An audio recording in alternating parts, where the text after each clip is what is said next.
लिखिए question.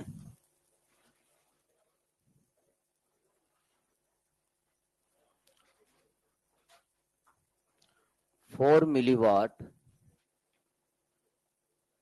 Power and 500 nanometer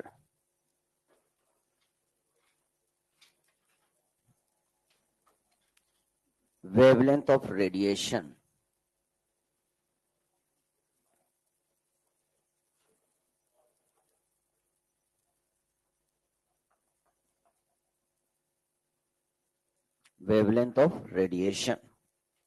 are normally incident on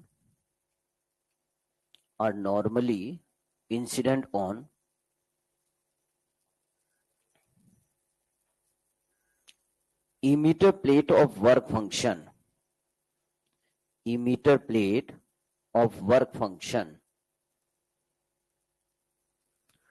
2 electron volt. Emitter plate of work function 2 electron volt. If quantum efficiency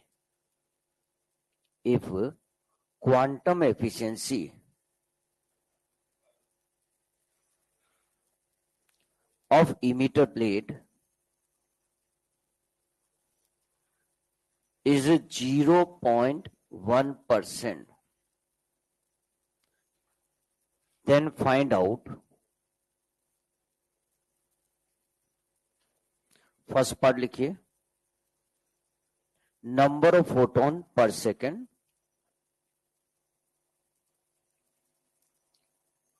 second part लिखिए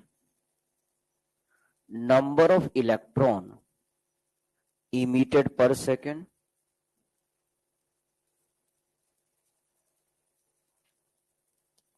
third part लिखिए photo electric current,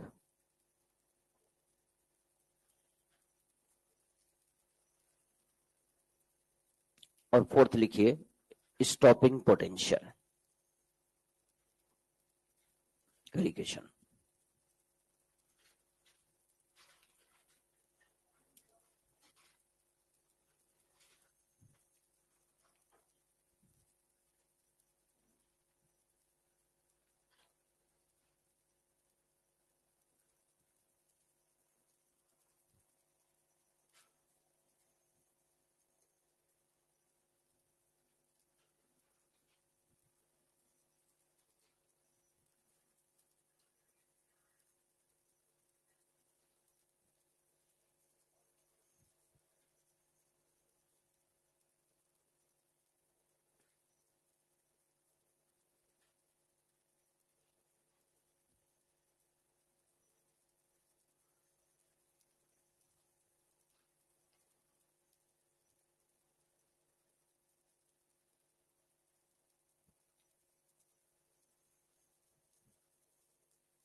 हो गया solve? बताइए।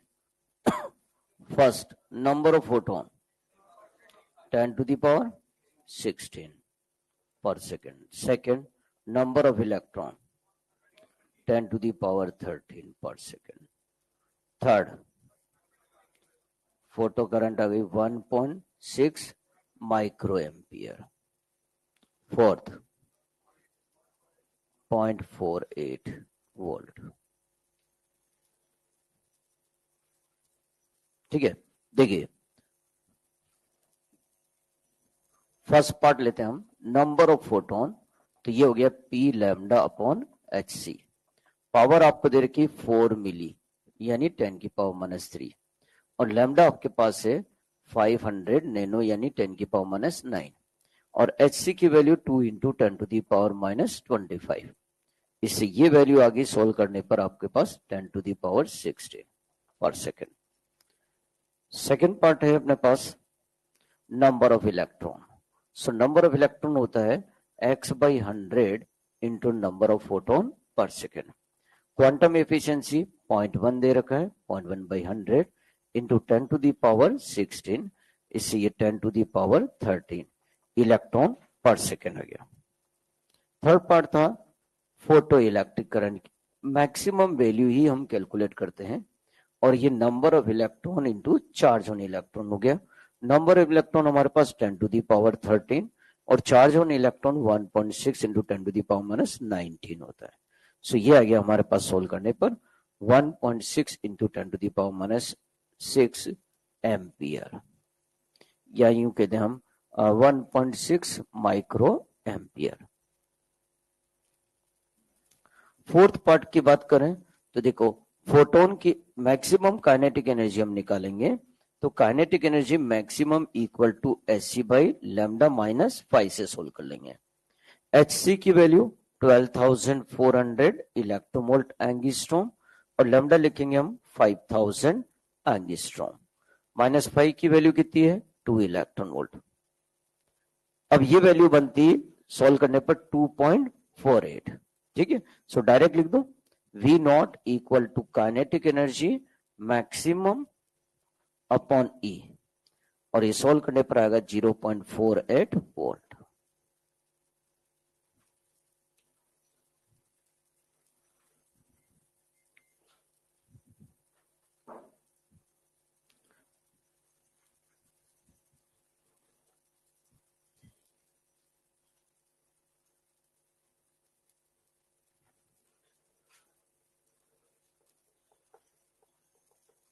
Special points, first लिखिए photo cell,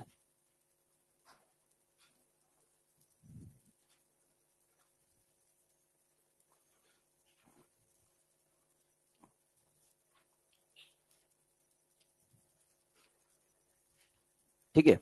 photo cell में लिखिएगा photo cell convert light energy into electrical energy.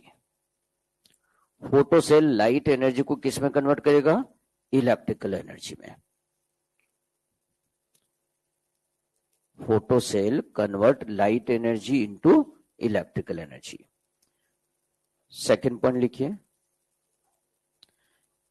Intensity of light increase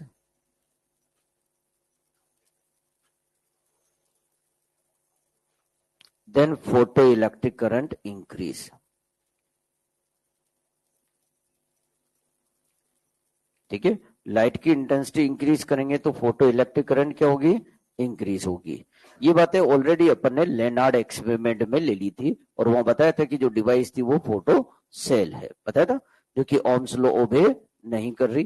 ठीक है, और इसमें हमने ये भी देखी कि जब आप लाइट इंसिडेंट कर रहे हैं तो जो लाइट की रेंज होती है वो 1.6 से 3.1 के बीच में होती है। इसका मतलब जो वर्क फंक्शन होना चाहिए वो कम होना चाहिए, और सबसे कम वर्क फंक्शन किसका होता है, सीजीएम। सो फोटो सेल के कैथोड पर हम कोटिंग किसकी करते हैं, सीजीएम की। ठीक है, क्लियर है, ध्यान रहेगी ये बात। तो नेक्स्ट लिखिएगा photo cell also called electric eye. इसे इलेक्ट्रिक आई भी बोलते हैं। इलेक्ट्रिक आई क्यों बोलते हैं, क्यों, क्योंकि लाइट की इंटेंसिटी में वेरिएशन के अकॉर्डिंग ये रेस्पॉन्ड करता है। ठीक है, किसके अकॉर्डिंग रेस्पॉन्ड करेगा, लाइट की इंटेंसिटी के अकॉर्डिंग रेस्पॉन्ड करेगा। इसीलिए इसे यूज करते हैं हम लाइट सेंसिंग डिवाइस में। फॉर एग्जाम्पल कहीं देखा हो आपने कि मॉल वगैरह में हम जाते हैं तो वहां डोर, जो ग्लास के स्लाइडिंग डोर होते हैं वो अपना आप ही ओपन हो जाते हैं और जैसे अंदर गए वापिस क्लोज हो गए, तो वो किससे कनेक्ट है, फोटो सेल से कनेक्ट है। ठीक है, फोटो सेल पे लाइट गिरेगी तो इलेक्ट्रिक करंट बनेगी। अब ये करंट जो है वो सिग्नल, देखिए दो सिग्नल हम नैंड गेट पे देते हैं, दो इनपुट है ना, एक तो हमने फोटो सेल से दे दिया और एक किससे दे दिया हमने, बैटरी से। दोनों वैल्यू 1 1 हुई तो आउटपुट क्या आएगा, 0। तो जब तक लाइट फोटो सेल पे गिर रही है डोर क्लोज है, क्योंकि करंट का फ्लो नहीं होने दे रहा, नैंड गेट सर्किट को क्या कर रहा है, ऑफ, आउटपुट 0 दे रहा है। मगर जैसे डिस्कनेक्ट हुआ तो एक सिग्नल ऑफ हो गया, तो 0 1 आते ही नैंड गेट का आउटपुट क्या हो जाएगा, 1। सर्किट ऑन हो गया, डोर ओपन हो जाएगा। क्लियर। और इस तरह से जैसे कई जगह आपने देखा हो वॉश बेसिन वगैरह होते हैं तो वहां नल लगे रहते हैं, उनमें यदि हम हाथ लेके जाए पानी आ जाता है, और जैसे हाथ हटाया पानी बंद, तो वो भी उसी से रिलेटेड है, फोटो सेल से कनेक्टेड, लाइट से। ये जो लिफ्ट लगी हुई है, इनमें जो डोर है, जब तक कोई पर्सन आ या जा रहा है उसके बीच में, तब तक डोर क्लोज नहीं होता। वो बात अलग है कि फोटो सेल ही खराब हो गया, उसका सेंसर खराब हो गया, तो फिर बात अलग है ना। जब तक सेंसर काम कर रहा है ना, तो वो डोर को क्लोज नहीं होने देगा। क्यों? क्योंकि इंटेंसिटी में क्या हो रहा है, वेरिएशन हो रहा है। तो ये इलेक्ट्रिक आई इसलिए कहला रहा है क्योंकि लाइट की इंटेंसिटी में वेरिएशन के अकॉर्डिंग क्या कर रहा है, ये रेस्पॉन्ड कर रहा है। क्लियर की बात है। नेक्स्ट, अब इसमें और ज्यादा हमें ध्यान रखने की आवश्यकता नहीं है, ठीक है। बाकी आप ये एग्जाम्पल ध्यान रखिएगा, वो मॉड्यूल से आप रीड कर लीजिएगा कि देखिए इसको किस किस में यूज करते हैं। तो स्ट्रीट लाइट में भी यूज करते हैं। स्ट्रीट लाइट में कैसे यूज करते हैं कि भाई आपको लाइट ऑन ऑफ नहीं करनी, ठीक है ना। तो डे टाइम में स्ट्रीट लाइट क्या होनी चाहिए, ऑफ, और नाइट में ऑन होनी चाहिए। तो अब देखो फोटो सेल पर जो लाइट गिरेगी वो डे टाइम में गिरेगी।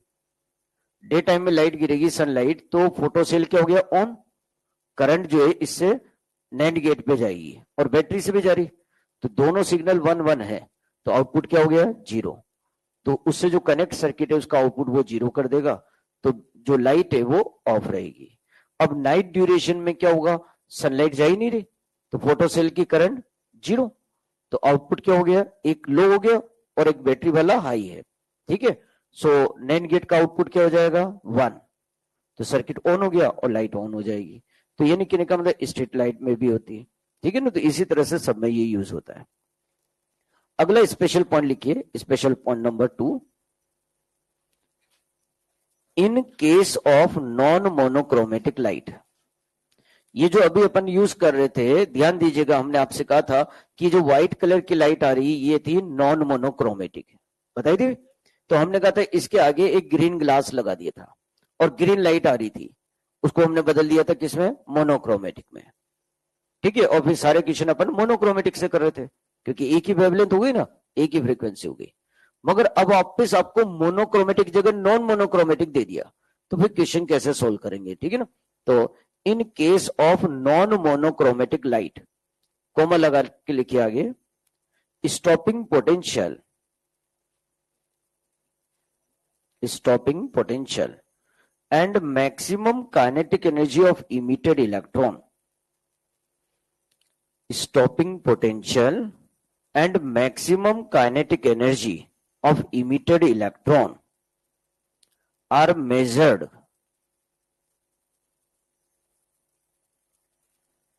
corresponding to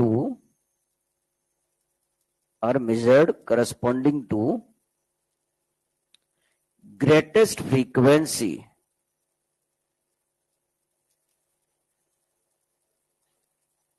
or shortest wavelength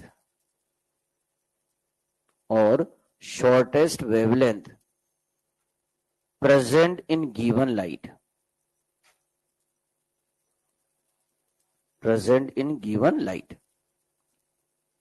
मतलब जो लाइट आपको दे रखी है उसमें सबसे ज्यादा वाली फ्रीक्वेंसी ले लीजिए, क्योंकि उससे जो फोटोन की एनर्जी होगी वो सबसे ज्यादा होगी और वो इलेक्ट्रॉन सबसे ज्यादा एनर्जी से बाहर आएगा।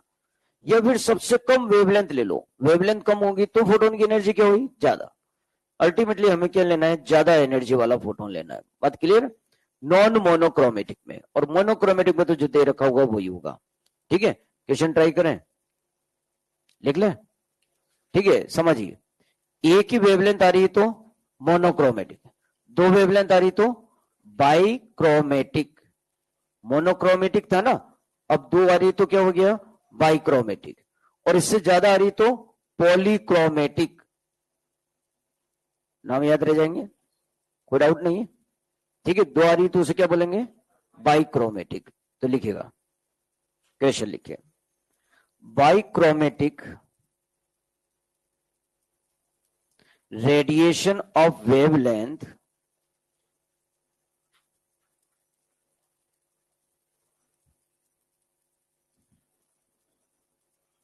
310 nanometer and 370 nanometer are incident on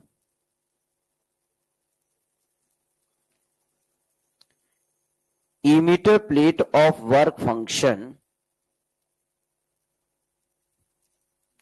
2.5 electron volt. Emitter plate of work function 2.5 electron volt. Find out stopping potential.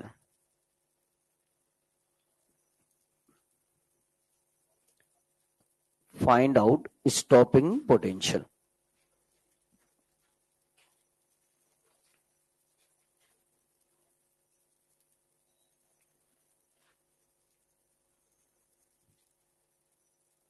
हाँ भाई, क्या रहा आंसर? 1.5, बिल्कुल सही जवाब है, 1.5 वोल्ट। क्योंकि देखिए इसमें जो सबसे कम वेवलेंथ है वो ये हो गई, इसे लेंगे, ये तो ज्यादा होगी ना, इसे सेलेक्ट नहीं करेंगे। बात समझ में आ रही? ठीक है। अब मैक्सिमम काइनेटिक एनर्जी हम निकाले हैं, तो kinetic energy maximum equal to HC by lambda minus 5। HC की वैल्यू 12,400 इलेक्ट्रॉन वोल्ट एंगस्ट्रॉम और लैम्डा कितना है 3100 एंगस्ट्रॉम, माइनस 5 की वैल्यू 2.5 इलेक्ट्रॉन वोल्ट। सो ये वैल्यू हो गई हमारे पास कितनी, 4 electron volt minus 2.5 electron volt, 1.5 electron volt. ये मैक्सिमम काइनेटिक एनर्जी आ गई। अब आपको स्टॉपिंग पोटेंशियल निकालना है, तो काइनेटिक एनर्जी मैक्सिमम अपॉन ई, और जो कि हो जाएगा 1.5 वोल्ट। कोई कंफ्यूजन इसमें नहीं हुई? तो जो मोनोक्रोमेटिक की जगह नॉन मोनोक्रोमेटिक दे रखा हो तब भी सिंपल है, बस आप उसमें से सबसे ज्यादा वाली फ्रीक्वेंसी ले लीजिए या सबसे कम वाली वेवलेंथ को ले लें। ठीक है। नेक्स्ट, मॉड्यूल के पेज नंबर 111 पर आ जाइए।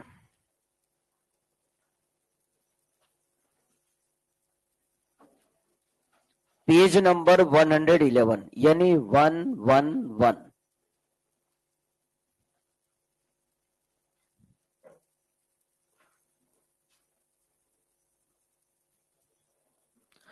इसमें देखिए दे रखा है failure of wave theory of light. ठीक है। अब failure of wave theory of light क्या है वो समझ लेते हैं।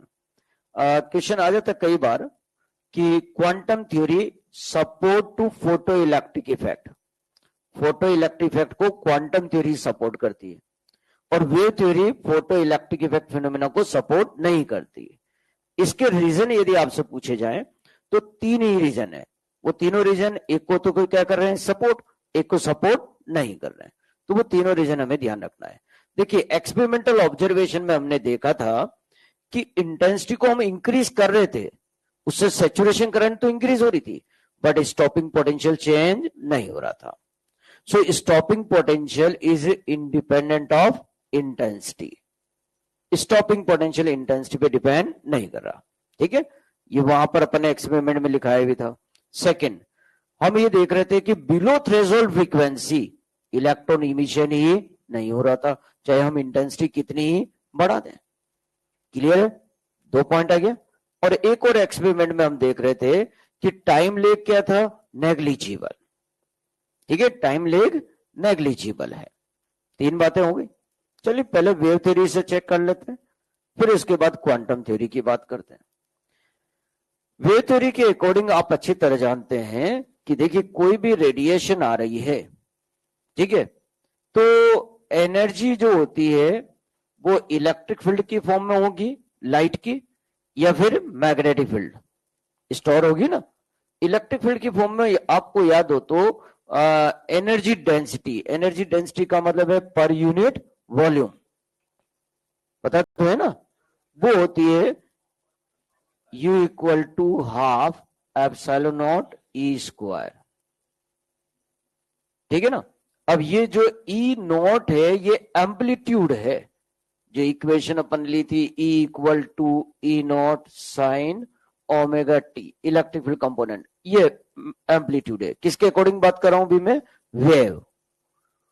किसके अकॉर्डिंग? वेव के अकॉर्डिंग। बात समझ हमारी भी? कोई डाउट तो नहीं है इसमें? अब ये होता है एनर्जी पर unit volume, per unit volume. ठीक है। अब पर यूनिट वॉल्यूम में जो इलेक्ट्रॉन होते हैं उन्हें बोलते हैं हम concentration of charge carrier. Semiconductor में क्या होगा? Small N, number of electron per unit volume. Per unit volume में निकालते हैं। अरे बात समझ में आ रही है? कोई डाउट तो नहीं है इसमें? ये पर यूनिट वॉल्यूम है और ये पर यूनिट वॉल्यूम है। तो पर यूनिट वॉल्यूम में ये कंसंट्रेशन क्या है? फिक्स है। Electron, number of electron fix है। अब यदि मैं इस एनर्जी के इसमें चेंज क्या हो रहा है? एप्सिलॉन नॉट तो कांस्टेंट है। मैं ये एम्पलीट्यूड बढ़ाऊंगा तो एनर्जी बढ़ेगी, और ये एम्पलीट्यूड बढ़ने का मतलब है intensity proportional to amplitude square. बात समझ में नहीं? यानी मैंने इंटेंसिटी बढ़ा दी तो एम्पलीट्यूड बढ़ गया, और इंटेंसिटी कम कर दूंगा तो एम्पलीट्यूड कम हो जाएगा, एनर्जी कम हो जाएगी। तो मैंने इंटेंसिटी को क्या कर दी? बहुत डिम कर दी। बहुत ही कम कर दूंगा तो ये पर यूनिट वॉल्यूम में सभी इलेक्ट्रॉन के पास कम एनर्जी आएगी, और जब तक इनके पास एनर्जी वर्क फंक्शन के बराबर नहीं होगी तब तक ये एक्यूमुलेट करने में लगे रहेंगे, और जब इनके पास वर्क फंक्शन के बराबर एनर्जी आ जाएगी तब ये मेटल सरफेस से बाहर आएंगे। इसका मतलब वेव थ्योरी के अकॉर्डिंग तो यदि मैंने इंटेंसिटी को डिम कर दी तो टाइम लेग की वैल्यू हाई होगी। किसके अकॉर्डिंग? वेव थ्योरी के अकॉर्डिंग। जबकि यही क्वांटम थ्योरी ये कहता है कि भाई इंटेंसिटी है नंबर ऑफ फोटोन पर second per unit area into H new. आप इंटेंसिटी कम करते हैं ना, उससे ये कम नहीं होता, ये तो कांस्टेंट रहेगा जब तक आपने सोर्स चेंज नहीं किया। इंटेंसिटी के कम करने से क्या कम होगा? Number of photon. किसके अकॉर्डिंग? क्वांटम थ्योरी के अकॉर्डिंग। तो आप इंटेंसिटी बहुत डिम कर देते हैं, नंबर ऑफ फोटोन बहुत कम हो जाएंगे, पर एक फोटोन एक इलेक्ट्रॉन को एनर्जी देगा, और जैसे फोटोन इलेक्ट्रॉन को एनर्जी देगा और ये एनर्जी सफिशिएंट हुई तो इलेक्ट्रॉन इमीडिएटली मेटल सरफेस से बाहर आ जाएगा। तो आप इंटेंसिटी डिम करो या ज्यादा करो, कोई टाइम लेग नहीं हो रहा। इंटेंसिटी बढ़ा दी तो नंबर ऑफ फोटोन बढ़ गए, नंबर ऑफ इलेक्ट्रॉन ज्यादा इमिट हो गए। इंटेंसिटी कम कर दी, नंबर ऑफ इलेक्ट्रॉन कम इमिट हो रहा है, मगर इमिशन हो रहा है, कोई टाइम लेग नहीं हो रहा।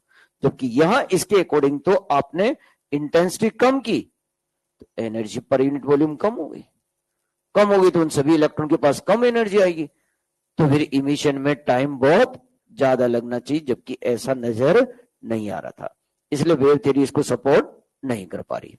किसको? फोटो इलेक्ट्रिक इफेक्ट को एक्सप्लेन करने में। और क्वांटम थ्योरी क्या कर रही थी? सपोर्ट। समझ में आ रही बात? कोई डाउट तो नहीं है इसमें? नेक्स्ट अगला पॉइंट देखिए। मैंने इंटेंसिटी बढ़ाई, तो मैं इंटेंसिटी बढ़ाऊंगा तो इस सरफेस पे जैसे लाइट ज्यादा आएगी तो एनर्जी डेंसिटी बढ़ गई, और इंटेंसिटी बढ़ेगी तो एनर्जी डेंसिटी बढ़ेगी। ठीक है ना? अब एनर्जी डेंसिटी बढ़ेगी तो इसमें इन सभी इलेक्ट्रॉन को मिलने वाली एनर्जी बढ़ेगी, ज्यादा एनर्जी मिलेगी, तो ज्यादा एनर्जी से इलेक्ट्रॉन बाहर आएंगे, तो उन्हें स्टॉप करने के लिए स्टॉपिंग पोटेंशियल भी बढ़ाना पड़ेगा। इसका मतलब वेव थ्योरी के अकॉर्डिंग तो स्टॉपिंग पोटेंशियल इंटेंसिटी पे डिपेंड करना चाहिए। ठीक है? जबकि क्वांटम थ्योरी के अकॉर्डिंग आपने इंटेंसिटी बढ़ाई तो कौन बढ़ेगा? Number of photon, but H new change नहीं हो रहा। तो जब तक एच न्यू चेंज नहीं होगा इमीडिएट इलेक्ट्रॉन की मैक्सिमम काइनेटिक एनर्जी भी चेंज नहीं हो रही, तो स्टॉपिंग पोटेंशियल भी चेंज नहीं हो रहा। किसके अकॉर्डिंग? Quantum theory. ठीक है? नेक्स्ट थर्ड कंडीशन, मैंने क्या कहा कि भाई मैंने तो क्या किया, 2 इलेक्ट्रॉन वोल्ट की रिक्वायरमेंट है, वर्क फंक्शन कितना है? 2 इलेक्ट्रॉन वोल्ट, मगर मैंने रेड लाइट का बल्ब ले लिया। अब रेड लाइट बल्ब की बात करें तो रेड लाइट फोटोन की एनर्जी कितनी होती है? 1.6 होता ना। अब इसने कहा कि मैंने तो पावर बढ़ा दी, 100 वाट का कर दिया, मैंने 1000 वाट का कर दिया। तो पावर बढ़ रही है तो इंटेंसिटी बढ़ रही है, इंटेंसिटी बढ़ रही है तो एनर्जी बढ़ रही है, तो फिर किसी भी फ्रीक्वेंसी पर इलेक्ट्रॉन इमिशन पॉसिबल है। किसके अकॉर्डिंग? वेव थ्योरी के अकॉर्डिंग। मगर क्वांटम थ्योरी ये कहता है कि भाई आप पावर बढ़ा रहे हैं ना, तो पावर बढ़ाने से तो नंबर ऑफ फोटोन बढ़ता है, ये एच न्यू तो चेंज ही नहीं हो रहा, क्योंकि इसने तो क्वांटाइज कर दिया ना, तो इसने कहा एच न्यू चेंज नहीं हो रहा, आपने पावर बढ़ाई तो क्या बढ़ गया, नंबर ऑफ फोटोन बढ़ गया। अब जब तक एच न्यू चेंज नहीं होगा, ठीक है, तो ये एच न्यू की वैल्यू अभी 1.6 है, जो कि 5 से क्या होगी, कम, तो इलेक्ट्रॉन इमिशन ही नहीं होगा। बात समझ में आ रही, कोई डाउट तो नहीं, ठीक है। अब फिर भी यहां पर ध्यान दे लीजिएगा, इसमें कुछ भी समझ में नहीं आया तब भी आपको 3 बातें ध्यान रखनी है, अल्टीमेटली फाइनल है ना। क्या क्या बात है, पहली बात, time lag is negligible, electron photon के इंसिडेंट होने और इलेक्ट्रॉन के इजेक्ट होने में जो टाइम लगता है वो कहलाता है time lag, so time lag is negligible, ठीक है। या यूं कहते हैं टाइम लेग इंटेंसिटी पे डिपेंड नहीं कर रहा, ठीक है। Second, stopping potential independent of intensity, और third, below threshold frequency electron emission is not possible. फिर भी रिपीट कर लें, तीनों बातें बोल सकते हैं अपन। First, time lag negligible, second, stopping potential independent of intensity, और third, below threshold frequency electron emission is not possible. तीनों बातें याद हो गई, कोई डाउट नहीं। अब ये तीनों किसको सपोर्ट करेगी, क्वांटम को, और वेव थ्योरी को सपोर्ट नहीं करेगी, बस अपन को इतना सा ध्यान रखना है, बाकी इनकी कोई आवश्यकता नहीं है। अरे बात समझ में, क्वांटम थ्योरी को कौन सपोर्ट कर रहा है, देखिए फोटो इलेक्ट्रिक इफेक्ट एक्सप्लेन करने के लिए क्वांटम थ्योरी सपोर्ट कर रही है, क्यों, उसका reason, first, time lag is negligible, stopping potential independent of intensity, and below threshold frequency electron emission is not possible. अब कोई कंफ्यूजन नहीं है, कंप्लीट, ठीक है।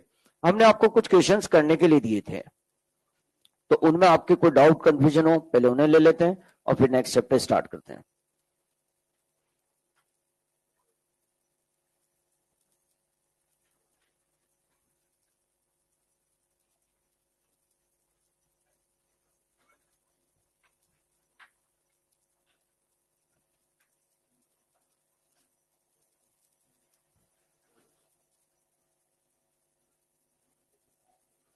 हाँ बोलिए, बिगिनर बॉक्स नंबर 2। अब बिगिनर बॉक्स नंबर 2 का क्वेश्चन नंबर 6 हमने आपको शायद कहा था कि वो छोड़ देना है, मगर अब आप कर लेंगे, क्वांटम थ्योरी वो क्वांटम एफिशिएंसी पे बेस्ड है। हाँ बताइए, और नहीं है, एक्सरसाइज 3 में है, एक्सरसाइज 3 का क्वेश्चन नंबर 23 दिया था क्या मैंने, नहीं, अभी तो बाद में आएगा, उससे रिलेटेड थ्योरी डिस्कस नहीं हुई ना आपको। क्वेश्चन नंबर 17, एक्सरसाइज 3 का, एक्सरसाइज 3 का क्वेश्चन नंबर 17 देखते हैं।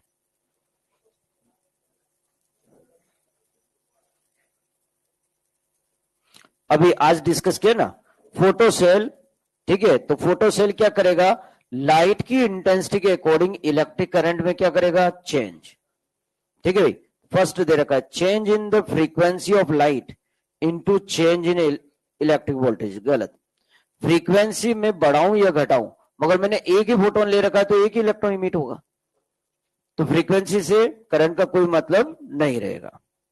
Second, change in the intensity of illumination into change in photo electric current, सही है, सेकेंड आंसर है।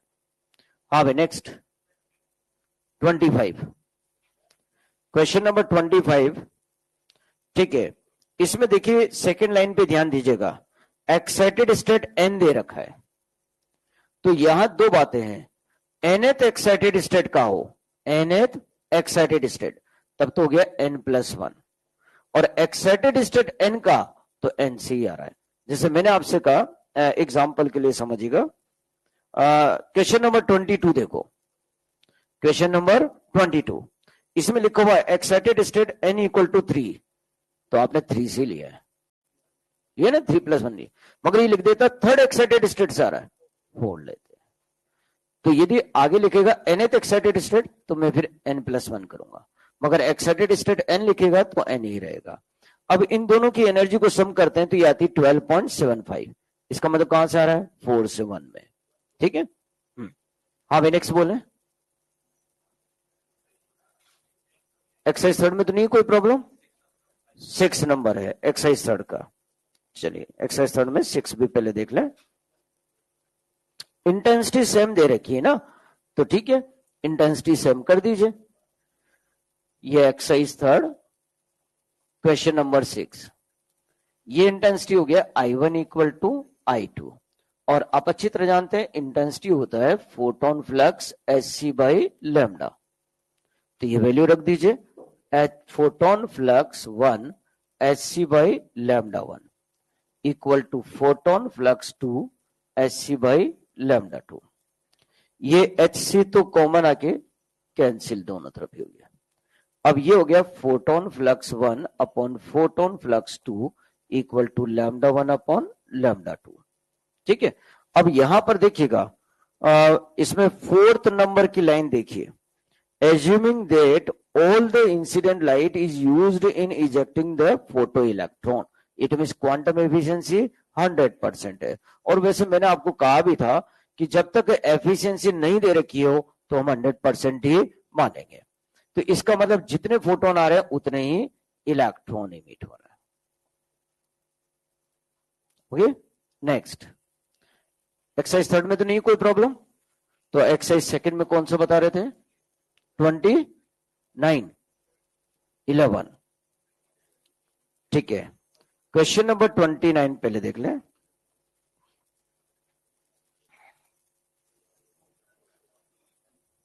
क्वेश्चन नंबर 29 देखिए बोनस लिखा हुआ है ना, तो ये क्वेश्चन गलत है ना, मगर इसको क्या किया, आंसर थर्ड है आ जाता नहीं वो आ गया मान लिया, बाकी क्वेश्चन ही गलत है। समझिए क्वेश्चन गलत कैसे है। थ्रेशोल्ड फ्रीक्वेंसी कितनी आ रही है, 3/2 न्यू, ठीक है। अब इंसिडेंट फ्रीक्वेंसी कितनी है, न्यू, थ्रेशोल्ड से ज्यादा है कि कम है, कम है, तो इलेक्ट्रॉन इमिशन होगा क्या, नहीं। दूसरी फ्रीक्वेंसी भी ν/2 दे रखी, होगा क्या, नहीं। अच्छा चलो अब एक और बात ध्यान दो, न्यू फ्रीक्वेंसी पर स्टॉपिंग पोटेंशियल है V0/2, और फिर ν/2 पर V0 हो गया। फ्रीक्वेंसी कम होने पे स्टॉपिंग पोटेंशियल कम होता है कि बढ़ता है, कम होता है, और यहां क्या हो रहा है, बढ़ रहा है। तो कहने का मतलब क्वेश्चन ही गलत है, मगर इसका क्या किया उन्होंने, कोई बोनस नहीं किया, क्योंकि इसको हमने जब केस भी लगाया ना स्टूडेंट के थ्रू, तो एक्चुअल में क्या है कि सुप्रीम कोर्ट की तरफ से यह आया उनको कि भाई स्टूडेंट का हित ध्यान रखते हुए, तो ज्यादातर स्टूडेंट ने क्या किया, ये तो ध्यान ही नहीं दिया कि इमिशन हो रहा नहीं हो रहा, बस आइंस्टाइन इक्वेशन से सोल्व कर दिया और आंसर आ गया, टिक कर दिया। तो मैक्सिमम ने वही टिक कर रखा था, तो उसी को सही मान लिया गया, ठीक है ना। तो ये ध्यान रखे कि यदि हाँ इसमें एक ऑप्शन होता electron emission is not possible, तो फिर वही करेक्ट जाता। हाँ भाई नेक्स्ट बोले, क्वेश्चन नंबर 11 बोल रहे थे, कौन सा बोल रहे थे, 11। 11 में देखो हमने आपको बताया था, यदि stopping potential on anode with respect to cathode बोलेगा, इसका मतलब मुझे एनोड पर पोटेंशियल लगाना है इलेक्ट्रॉन को स्टॉप करने के लिए कैथोड के रेस्पेक्ट में। तो देखो भाई मैं एनोड पे पॉजिटिव दे दूंगा तो इलेक्ट्रॉन तो अट्रैक्ट हो जाएगा ना, रुकेगा कैसे, तो फिर मुझे एनोड पे कौन सा देना पड़ेगा, नेगेटिव, इसलिए माइनस। और ऐसा मैंने क्वेश्चन कराया था जिसके 3 पार्ट लिखे थे, ओनली स्टॉपिंग पोटेंशियल, तब तो magnitude, stopping potential at anode with respect to cathode, तो माइनस VAC, और एक और लिया था मैंने, potential on anode with respect to cathode so that photo electric current becomes 0, तब भी माइनस होगा, ठीक है ना। तीनों पार्ट बताए थे ये। हाँ भाई और कोई डाउट नहीं है, तो नेक्स्ट चैप्टर लिखिए मैटर वेव।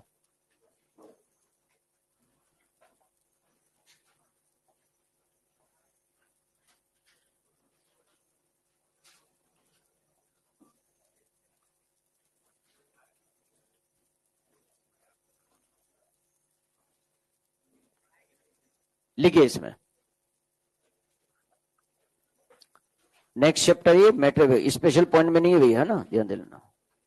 हाँ लिखिए, it is a wave associate, it is a wave associate with every moving particle.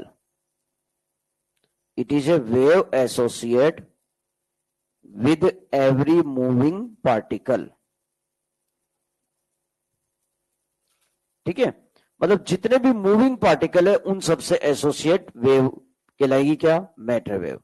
ठीक है, एक मिनट ध्यान से सुनिएगा, क्वेश्चन आ जाता है ऐसा, matter wave associate with only charge particle, only neutral particle, ठीक है, ओनली माइक्रोस्कोपिक पार्टिकल, फिर फोर्थ दे दिया ऑल मूविंग पार्टिकल। तो ऑल मूविंग पार्टिकल, चाहे वो चार्ज हो, अनचार्ज हो, माइक्रोस्कोपिक हो या मैक्रोस्कोपिक, इसलिए ब्रैकेट में लिख दीजिएगा charged, uncharged, microscopic and macroscopic particle. ठीक है, इन सबसे एसोसिएट रहेगा, बस होना क्या चाहिए, मूविंग, रेस्ट में नहीं होना चाहिए। ठीक है, अगला पॉइंट लिखिए, matter wave is colourless, matter wave is colourless, इनका कोई कलर नहीं होता। नेक्स्ट लिखिए, मैटर वेव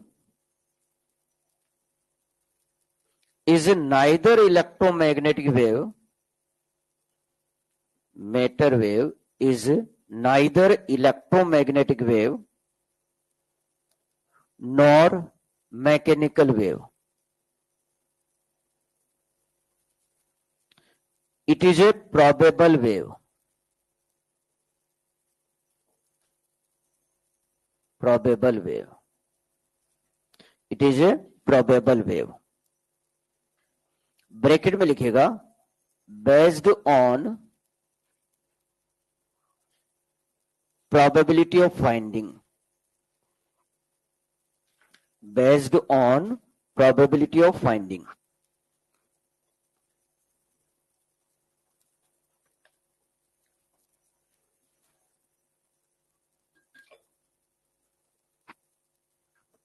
देखिए यहां पे प्रोबेबिलिटी ऑफ फाइंडिंग क्या है, ये आपने केमिस्ट्री में एटॉमिक स्ट्रक्चर में श्रोडिंगर वेव इक्वेशन पढ़ा, वहां एक फंक्शन आता है साई, जो क्या है, प्रोबेबिलिटी ऑफ फाइंडिंग है।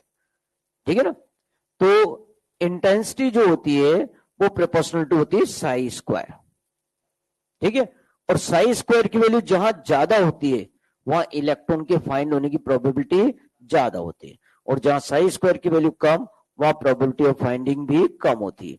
एक प्लेन आता है नोडल प्लेन, वहां प्रोबेबिलिटी ऑफ फाइंडिंग क्या होगी, 0। तो यानी कहने का मतलब है जो मैटर वेव्स है वो प्रोबेबिलिटी ऑफ फाइंडिंग पर बेस्ड होगा।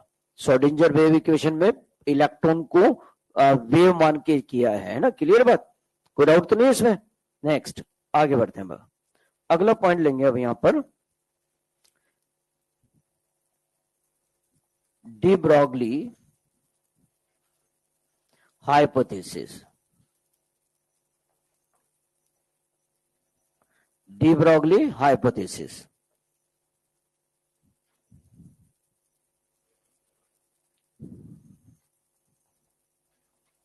Matter must possess both nature,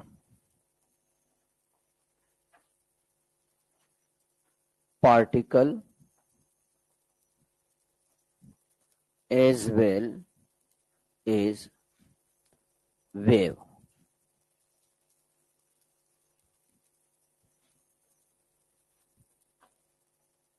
Similar to light, but देखिए ध्यान दीजिएगा, de Broglie hypothesis, de Broglie ने इसको कोई एक्सप्लेन नहीं किया, कोई मैथमेटिकली प्रूव नहीं किया, इन्होंने तो जो आइंस्टाइन ने बताया उसी बात पर फिर बताया इन्होंने।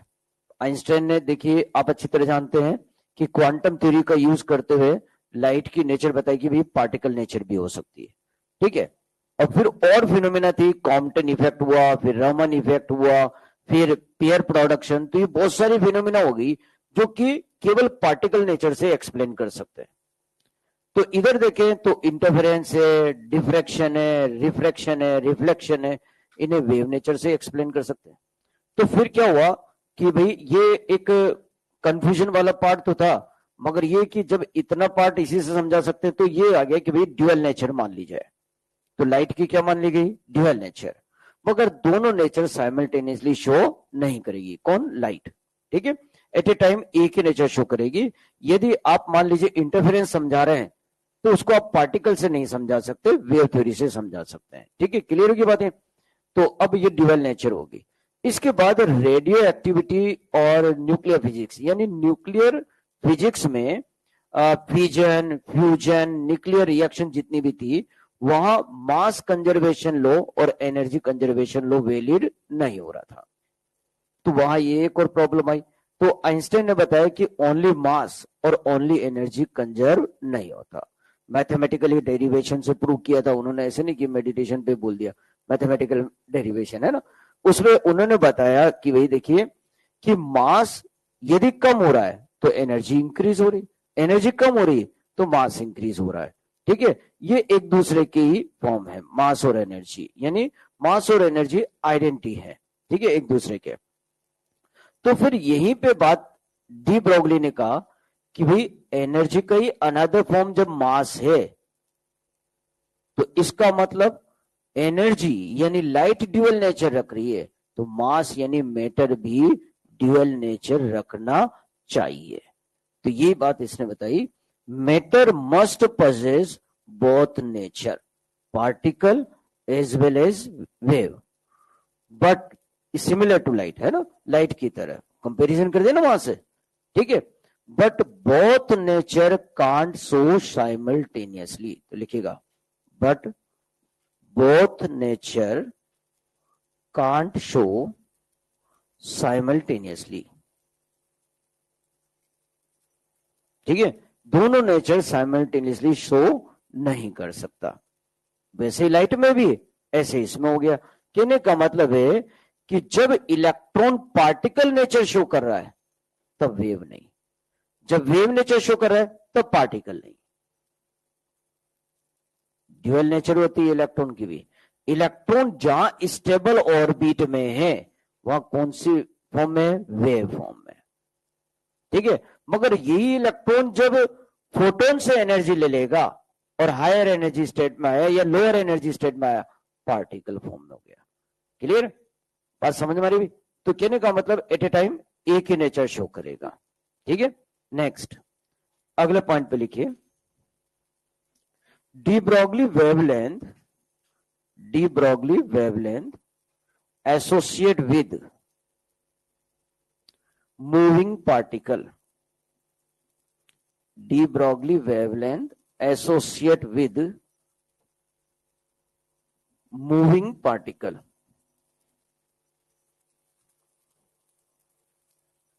तो ये आ गया lambda equal to H upon P. अब देखिए वेवलेंथ स्केलर क्वांटिटी है बट लीनियर मोमेंटम वेक्टर, तो आप इसका मैग्नीट्यूड लेंगे यदि वेक्टर फॉर्म में दे रखा है तो, और मैग्नीट्यूड ही दे रखा है तो डायरेक्ट वे लेंगे। H upon M V, velocity भी वेक्टर फॉर्म में होती है तो हम इसका मैग्नीट्यूड लेंगे। H upon under root 2m E के, क्योंकि मोमेंटम को हम ऐसा लिख सकते हैं, काइनेटिक एनर्जी स्केलर ही होती है। इनमें कोई कंफ्यूजन? भाई मोमेंटम होता है मास इनटू वेलोसिटी, और मोमेंटम को लिख सकते हैं हम अंडर रूट 2m ई के। कोई डाउट तो नहीं है इसमें?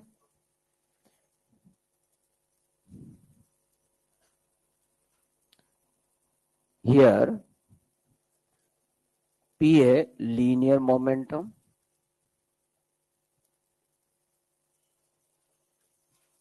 of particle, v speed of particle, क्योंकि मैं मैग्नीट्यूड की बात कर रहा हूं, और E के kinetic energy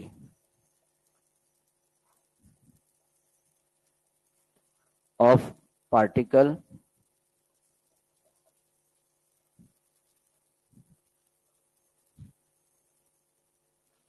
M effective mass of particle, और इफेक्टिव मास आप अच्छी तरह जानते हैं m इक्वल टू होता है m naught upon under root 1 minus V square upon C square. m naught rest mass of particle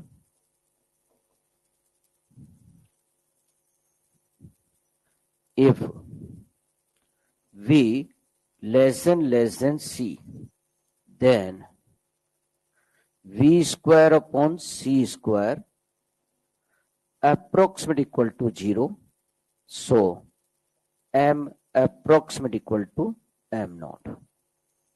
जब पार्टिकल की स्पीड ऑफ लाइट से बहुत कम है, बहुत कम मैंने का मतलब बहुत ही कम नहीं दिखती, 10⁻⁷ मीटर पर सेकेंड है ना, तब भी ये स्पीड ऑफ लाइट के कंपैरिजन में बहुत कम है, क्योंकि स्पीड ऑफ लाइट होती है 3 × 10⁸, और यदि 10⁶ आ रही है तब तक आप इसे कम ही मान सकते हैं। ठीक है, क्लियर है की बात है, कोई डाउट तो नहीं।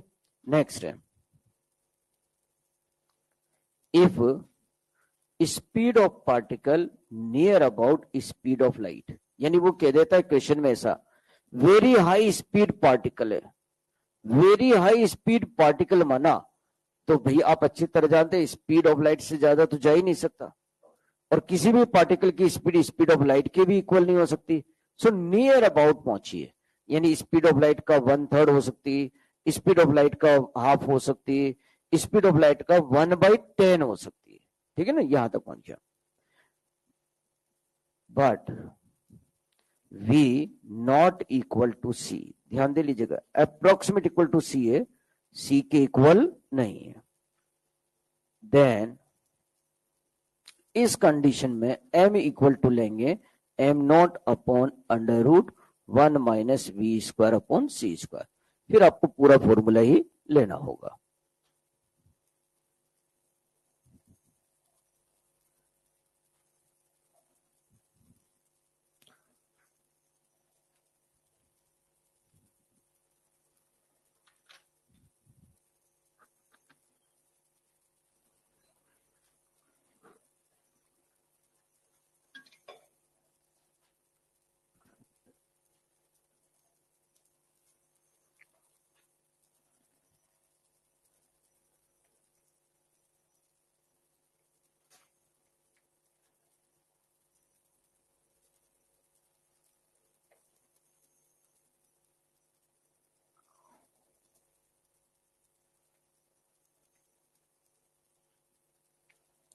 हो गया नोट।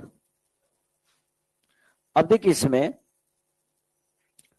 मैटर वेव से रिलेटेड बात करें तो बहुत सिंपल चैप्टर है, केवल 2 ही फॉर्मूले हैं, एक तो lambda equal to h upon P, या हमने mv ले लिया, या अंडर रूट 2me किया, और एक है बोर क्वांटाइजेशन कंडीशन, ठीक है, जो कि एक्सप्लेन की गई 2πr equal to n lambda, ठीक है, जो कि डी ब्रॉगली ने बताया। इससे वो 2 ही पे सारे क्वेश्चन है, मगर अब नंबर ऑफ क्वेश्चन प्रैक्टिस बढ़ जाएगी। क्यों?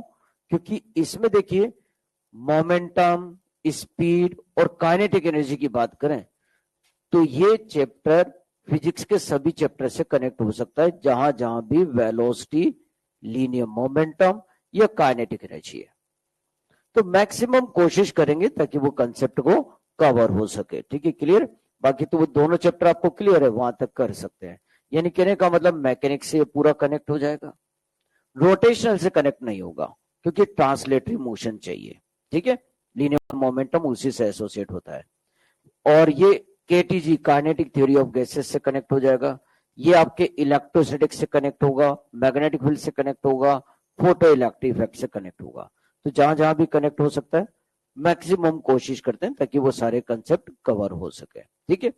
एक और बात ध्यान दीजिएगा भाई, देखिए हमने वेलोसिटी, मास ये यहां रख देंगे। अब मैं मान लीजिए केवल मास की वैल्यू डायरेक्ट देता हूं, वेलोसिटी की वैल्यू डायरेक्ट दे देता हूं, वो तो आप खुद रख के सोल्व कर लेंगे, है ना। तो हम थोड़े से उन क्वेश्चंस को लेके चलेंगे जहां पर स्टूडेंट थोड़ी सी मिस्टेक कर देता है कहीं ना कहीं, या कंसेप्ट की रिक्वायरमेंट होती है, वो हर चैप्टर के वाइज चलेगा। ठीक है, तो लिखिए, क्वेश्चन लिखिए। मैकेनिक्स से स्टार्ट करेंगे अपन, है ना।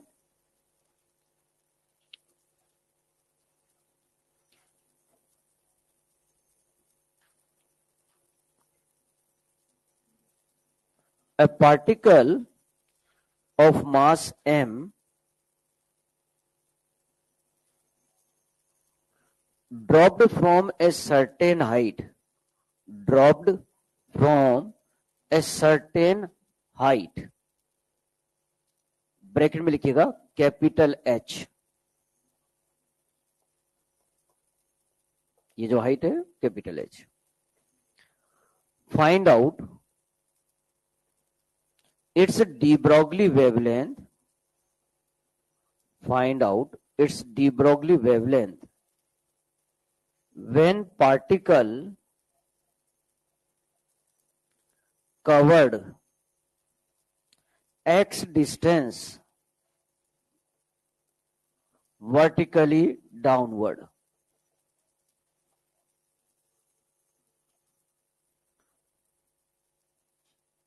करिए question.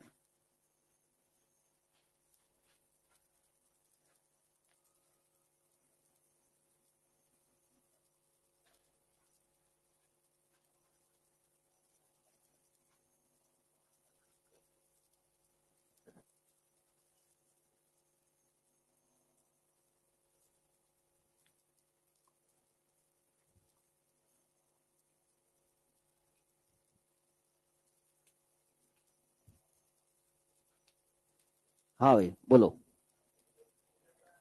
H upon m under root 2g x, ये आ रहा है और नहीं आ रहा आंसर? कितनों के आ रहा है ये answer? Very good, correct answer है ये +4। क्योंकि देखिए पार्टिकल x डिस्टेंस कवर के इस s से तो कोई मतलब ही नहीं रहा, क्योंकि ड्रॉप किया है तो इनिशियल वेलोसिटी 0, फाइनल इस जगह हमें वेलोसिटी निकालनी, ठीक है ना। तो इस जगह वेलोसिटी निकालनी। अब देखिए यहां पर मोशन अंडर ग्रेविटी हो रही है, तो v square equal to U square plus 2as, v square initial 0 plus 2, a की जगह g, और s डिस्प्लेसमेंट कितना गया x, तो v equal to under root 2gx। अब हम लेमडा निकालें तो lambda equal to h upon M V, h mass m दे ही रखा है और स्पीड आ गया हमारे पास अंडर रूट 2gx। ठीक है, next question.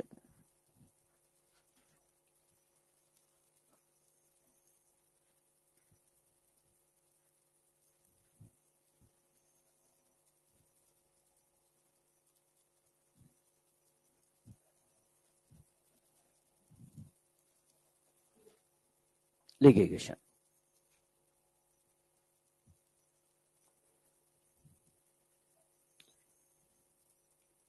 de Broglie wavelength, de Broglie wavelength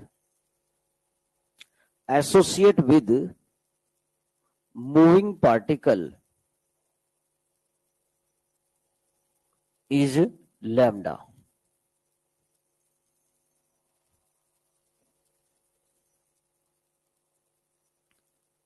if its speed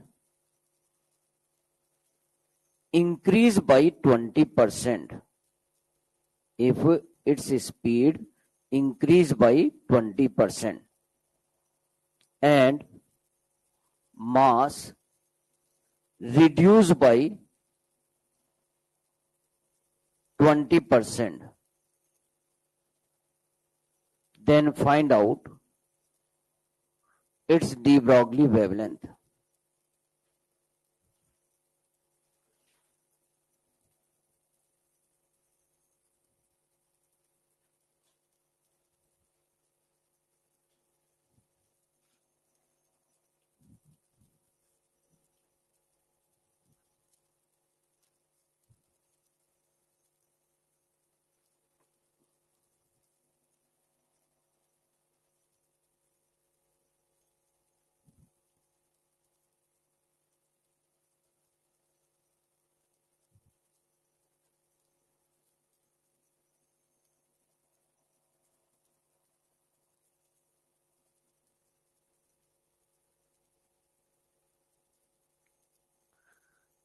बताइए भैया, आपका जो भी आंसर आ रहा है।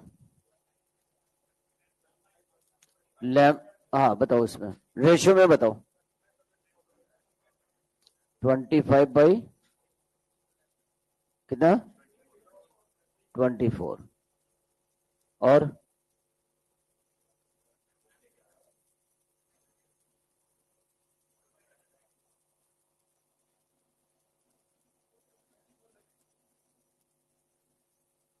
24/25 लेमडा। ये और क्या आ रहा है? चेंज आ रहा है? नहीं। फर्स्ट कितनों क्या आ रहा है? मैक्सिमम। सेकंड, सेकंड किसी के भी नहीं आ रहा। थर्ड 1 2, और ये नियर अबाउट 60 से भी अबव होंगे, है ना? ज्यादा ही होंगे, है ना? ठीक है, तो फिर तो क्लियर दिख ही रहा है, प्रोबेबिलिटी फर्स्ट पे ही जाएगी। देखिए, lambda equal to H upon M V. ठीक है, अब इसमें आ गया हमारे पास मास की बात करें हम, तो देखिए एम डैश इक्वल टू कितना हो गया? M 1 minus 20/100। 20% रिड्यूस कर दिया, तो कितना बन गया ये? ये हो गया 1/5, यानी 4/5। ठीक है, नेक्स्ट स्पीड इंक्रीज कर दी, 1 प्लस 20/100, तो ये हो गया आपके पास कितना? 6/5 वी। ठीक है, अब ये लैम्डा प्रोपोर्शनल टू किसके हो गया? 1 अपॉन एम वी। तो lambda dash upon lambda equal to M upon M dash and V upon V dash. Value रख दीजिए। एम अपॉन एम डैश की वैल्यू क्या आई? तो एम अपॉन एम डैश रखोगे तो 5/4। Next V upon V dash रखोगे तो 5/6। लैम्डा डैश अपॉन लैम्डा, ये हो गया आपके पास 25/24। So lambda dash equal to 25/24 lambda, है ना? फर्स्ट आंसर बिल्कुल सही, +4 मार्क्स। बाकी तो फिर, है ना, ध्यान रखें, क्योंकि इन्वर्ट रखते टाइम मिस्टेक कर दी, है ना? चलिए नेक्स्ट क्वेश्चन लेते हैं, ध्यान रखें।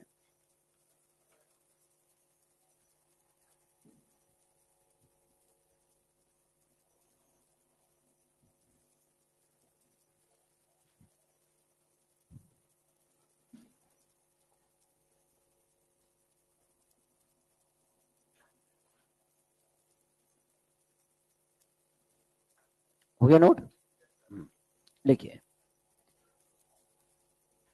if linear momentum if linear momentum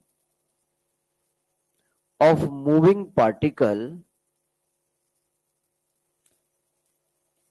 increase by 25%, increase by 25%, then find out percentage change in its de Broglie wavelength.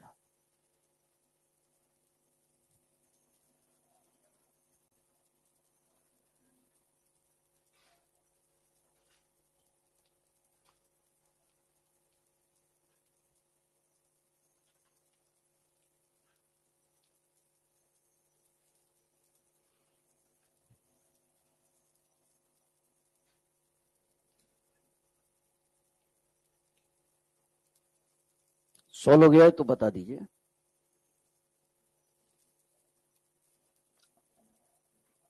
बोलिए भाई।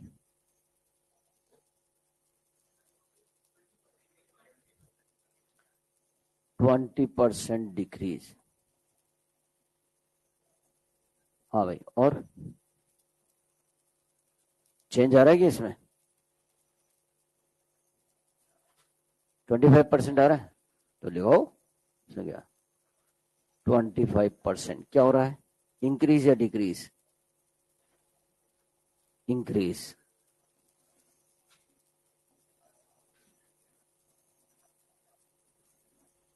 हाँ, और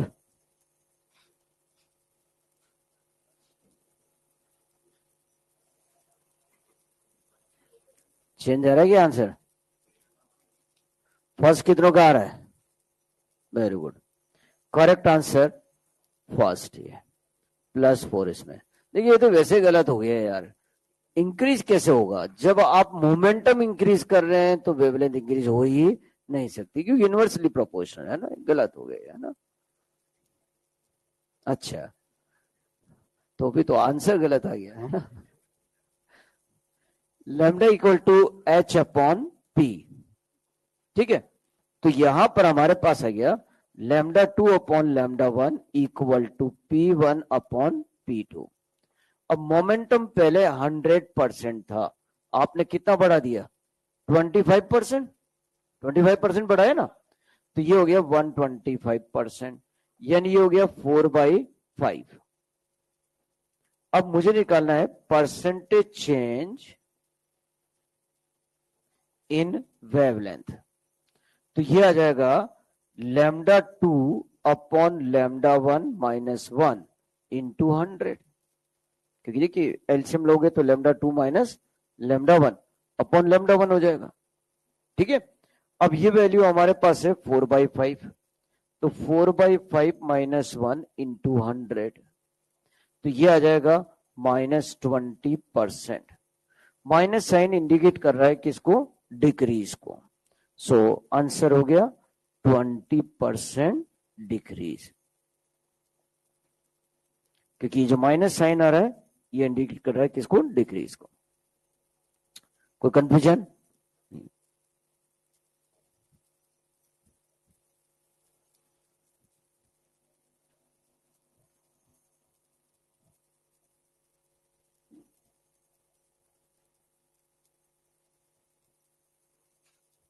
नेक्स्ट क्वेश्चन लिखिए।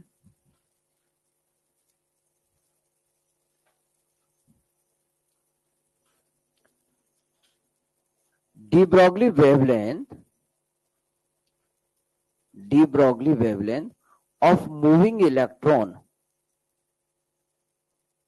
is lambda. de Broglie wavelength of moving electron is lambda. If its kinetic energy reduced by 36%, find out its de Broglie wavelength. Find out its de Broglie wavelength.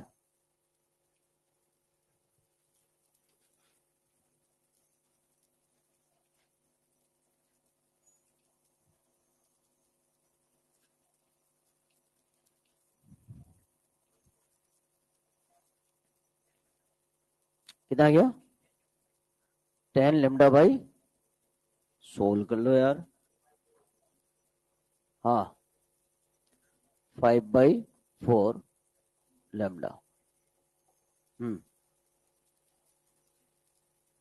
और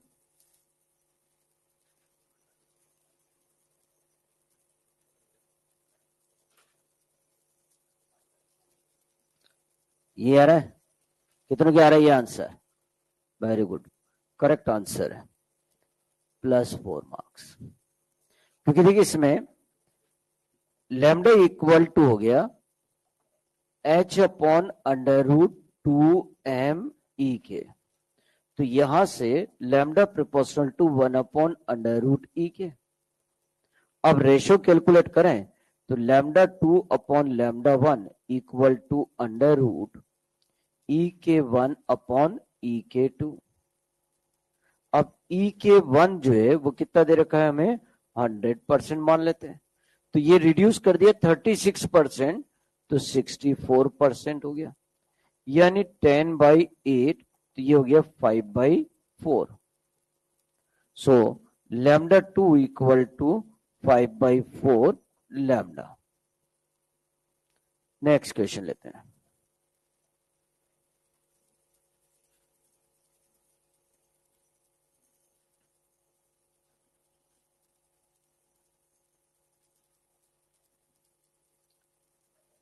लिखिए,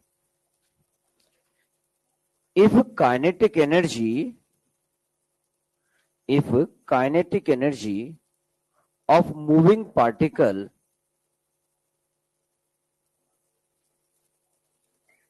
decrease by 0.05%, decrease by 0.05%, find out percentage change in its de Broglie wavelength.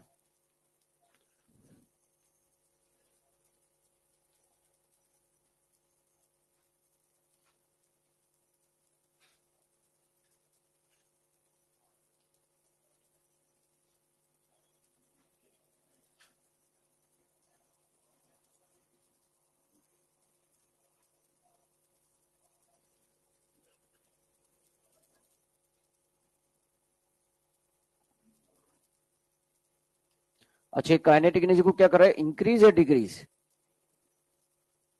Decrease, ये minus sign आ गया। हाँ भाई, क्या रहा है? 0.025% increase.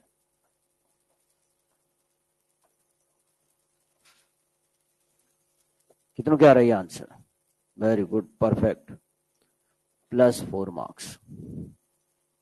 क्योंकि देखिए ध्यान दीजिएगा, लेस देन 5% चेंज होता है तो फिर आप डायरेक्ट फ्रैक्शन फॉर्म में ला सकते हैं। बेसिक मैथमेटिक्स में आपने किए हो इसके तरह की क्वेश्चन।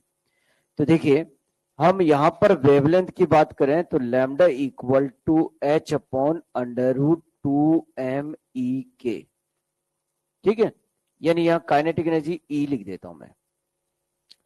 अब मैं इसे इस तरह से भी लिख सकता हूं, लैम्डा इक्वल टू h/√2m और e⁻⁻²। ये वाली वैल्यू तो क्या है, कांस्टेंट। अब देखिए कांस्टेंट तो क्या हो जाता है, 0, और बाकी को हम फ्रैक्शनल में रख सकते हैं, ठीक है। तो मैं लैम्डा को लिखूंगा क्या, डेल्टा लैम्डा अपॉन लैम्डा।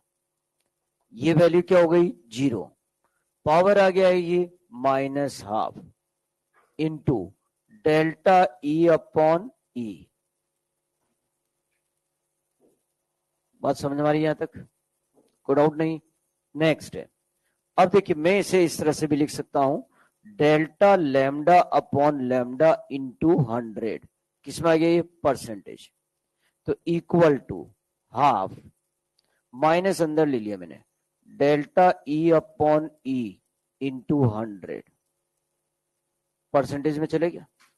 ये वैल्यू आपको दे रखी कितनी, 0.05, so this value 0.05, so half, और ये वैल्यू है 0.05, कितना आ गया ये, 0.025%।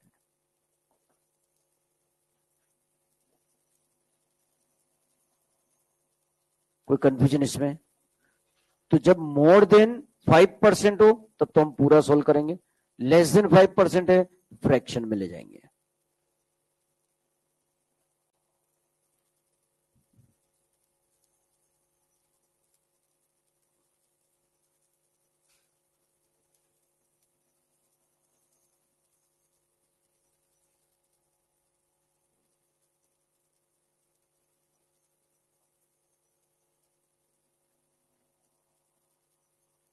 Next question,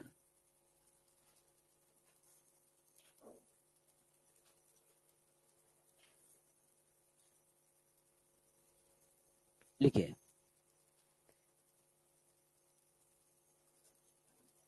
linear momentum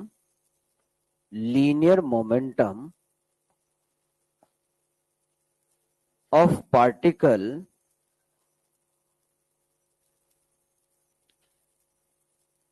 increase by P0. Linear momentum of particle increase by P0. Then its de Broglie wavelength decrease by 0.02%. Then its de Broglie wavelength decrease by 0.02%. Find out its initial linear momentum. Find out its initial linear momentum.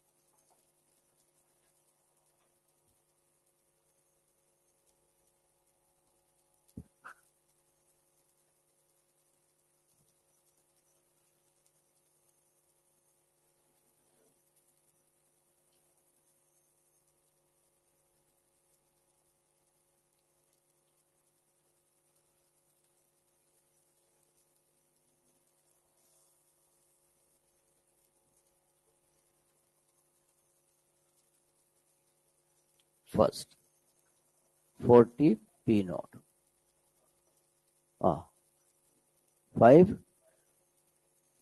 5000 P naught आ गई, और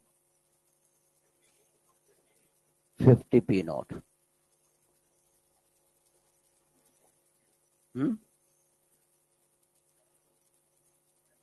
अच्छा, इसके अलावा कोई आ रहा है क्या answer? नहीं. अच्छा, फर्स्ट कितनों की आ रहा आंसर? नहीं आ रहा, मतलब आ रहा था वो तो गया है ना. ठीक है, ये तो मतलब ही नहीं रहा. हाँ भाई, सेकंड कितनों के आ रहा है? अच्छा, और थर्ड कितनों के आ रहा है? 1 2 3 4 5 स्टूडेंट की तो ये आ रहा है, और नियर अबाउट 50 स्टूडेंट की ये आ रहा है ना. तो फिर तो क्लियर समझ में आ रहा है कि यही सही आंसर जाएगा. चेक कर लेते हैं, फिर बाद में बात करते हैं. देखिए, मोमेंटम और लैम्डा है ना, तो देखिए लैम्डा इक्वल टू आपको पता है h बाई पी है, तो मैं ये ऐसे भी लिख सकता हूं P equal to h by lambda, लिख सकता हूं ना, यानी लैम्डा पावर -1. कोई डाउट नहीं है इसमें. ठीक है, अब देखिए h क्या है? कांस्टेंट है. कांस्टेंट है. ये चेंज जो बता रखा है, देखिए ये लेस देन 5% है, दिख रहा है, लेस देन 5%. और लेस देन 5% हुआ तो फ्रैक्शन फॉर्म में लेंगे. तो अब इसका P का क्या हो गया? Delta P upon P initial, fraction form में लिख दिया. ठीक है, equal to minus delta lambda upon lambda. Is it clear? अब देखिए, डेल्टा लैम्डा अपॉन लैम्डा की यहां से फाइंड करूंगा तो मैं 100 से इसे डिवाइड करूंगा.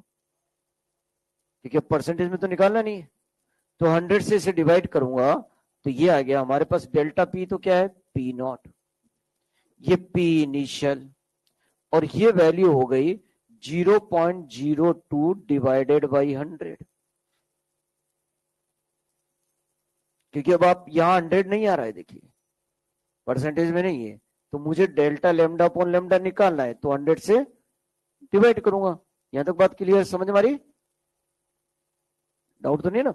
अब देखिए, ये यहां से पॉइंट हटेगा तो नीचे ही जाएगा, तो ये इसको कैंसिल करूं तो कितना हो गया? ये 5000.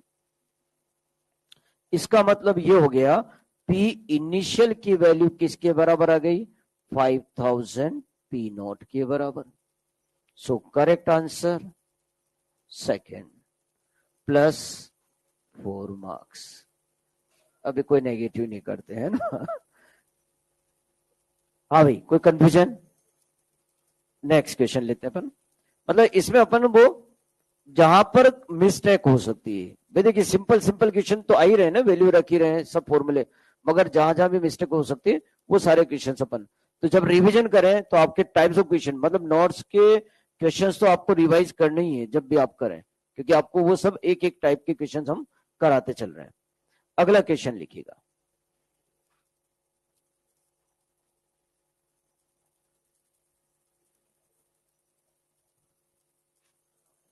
लिखिए भी, an electron enter in a uniform electric field, enter in a uniform electric field E equal to minus E naught J cap, ये लिख लिया। विद इनिशियल वेलोसिटी, आगे लिखिएगा, with initial velocity U equal to V naught I cap,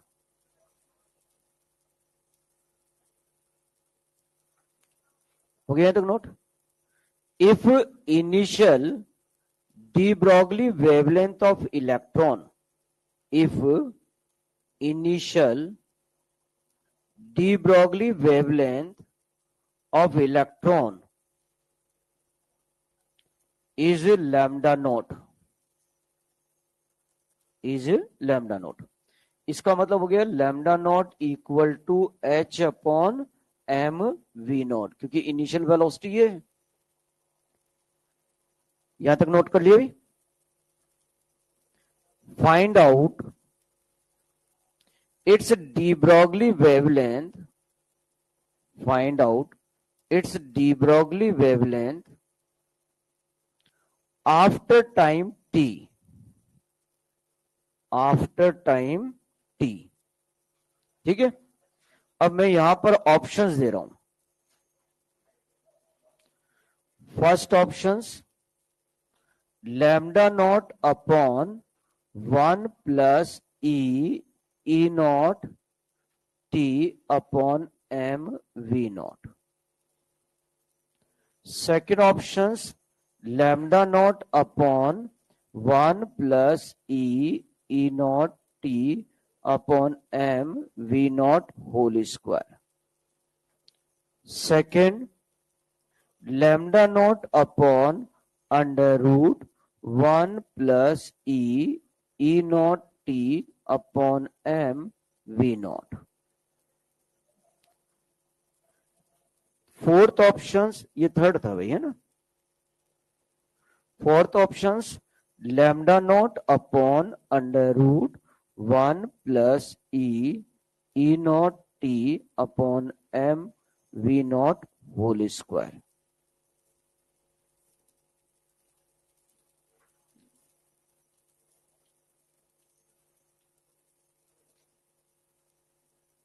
ये तो हुई ना note.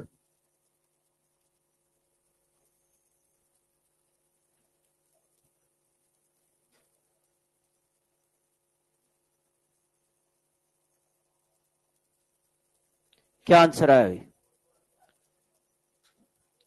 First and fourth. First कितनों के आ रहा है? 1 2 3। फोर्थ कितनों के आ रहा है? अच्छा, मैक्सिमम के फोर्थ आंसर आ रहा है। ठीक है, चलिए चेक कर लेते हैं। देखिए, किसी भी चार्ज पार्टिकल को यदि हम इलेक्ट्रिक फील्ड में रखते हैं तो फोर्स F इक्वल टू होगा QE। Is it clear? अब इलेक्ट्रॉन का चार्ज होता है -E और इलेक्ट्रिक फील्ड क्या दे रखा है यहां पे? वो है -E नॉट J कैप। इससे ये हो गया E नॉट J कैप। ठीक है, ये फोर्स आ गया हमारे पास। अब यदि फोर्स लग रहा है तो एक्सेलरेट होगा पार्टिकल, तो ये एक्सेलरेशन हम कैलकुलेट कर सकते हैं फोर्स अपॉन मास। इसकी वैल्यू आ गई E naught upon M J cap. ठीक है, अब यहां देखो, यूनिफॉर्म इलेक्ट्रिक फील्ड है, यानी ई नॉट कॉन्स्टेंट है, इलेक्ट्रॉन का चार्ज कॉन्स्टेंट होता है और इलेक्ट्रॉन का मास भी कॉन्स्टेंट होता है, तो ये सारी वैल्यू क्या हो गई? कॉन्स्टेंट। तो कॉन्स्टेंट एक्सेलरेशन है तो हम इक्वेशन ऑफ मोशन अप्लाई कर सकते हैं। So first equation v equal to u plus AT, vector form में ही ले लें इसे। अब देखिए यहां पर इनिशियल वेलोसिटी आप देखें तो क्या दे रखी है, v नॉट आई कैप, तो ये हो गया हमारे पास v naught I cap plus acceleration E naught J upon M है, टाइम से मल्टीपल करूंगा इसे, तो ये आ गया हमारे पास E naught T upon M J cap. ठीक है भाई। नेक्स्ट है, हमने आपसे कहा था कि यदि वेक्टर फॉर्म दे रखा हो तो आपको मैग्नीट्यूड लेना होगा। ठीक है, सो हम इसका मैग्नीट्यूड लेते हैं, तो ये आ गया हमारे पास अंडर रूट आई के कोएफिशिएंट का स्क्वायर यानी V naught square plus J के कोएफिशिएंट का square E naught T upon M whole square. Is it clear? अब यहां से मुझे वी नॉट स्क्वायर बाहर लाना है, तो कॉमन लेना है, तो यहां भी मैं वी नॉट स्क्वायर से मल्टीपल भी करूंगा और डिवाइड भी करूंगा। मल्टीपल किया हुआ तो कॉमन बाहर आ जाएगा, डिवाइड किया हुआ इसके साथ रह जाएगा, तो यानी ये वैल्यू हो गई V naught under root 1 plus E naught T upon M V naught whole square बन गया। कोई कंफ्यूजन यहां तक? ठीक है, तो अब हम लैम्डा कैलकुलेट करें तो lambda equal to H upon M V, H upon M और v की जगह वैल्यू रख रहा हूं मैं V naught under root 1 plus E naught T upon M V naught whole square. Is it clear? अब ये देखिए ये वैल्यू तो उसने दे रखी है क्या, लैम्डा नोट, लैम्डा नोट दे रखी है उसने, तो ये लैम्डा नोट के बराबर आ गया, यानी lambda naught upon under root 1 plus E naught T upon M V naught whole square. So answer गया कौन सा, 4, तो फोर्थ जिनका भी आ रहा था वो +4 मार्क्स। ठीक है, कोई डाउट इसमें? ध्यान दीजिएगा, ऐसे नहीं कि ऐसे क्वेश्चन नहीं आते, ऐसा क्वेश्चन आपके AIPMT में आया हुआ क्वेश्चन है। ये 2 क्वेश्चन है, एक आई केप के साथ दिया हुआ क्वेश्चन वो आपके मॉड्यूल में है, तो हमने यहां पर इसे जे केप के साथ करा दिया। ठीक है, अब देखिए आई केप में आएगा तो फिर आंसर ये बन जाएगा, तो ये आंसर वाला क्वेश्चन तो आपके मॉड्यूल में है ना, वो हमने आई केप की जगह जे केप में कर दिया, आंसर चेंज हो गया है ना, तो अपन को कंसेप्ट पे ध्यान देना है। ठीक है, इससे आगे फिर अपन अगले टर्न पे लेंगे।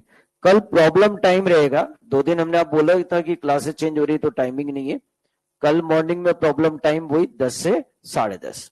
ठीक है, तो और अभी भी आप पूछ सकते हैं जो भी डाउट हो। ठीक है, ओके, थैंक यू बच्चों,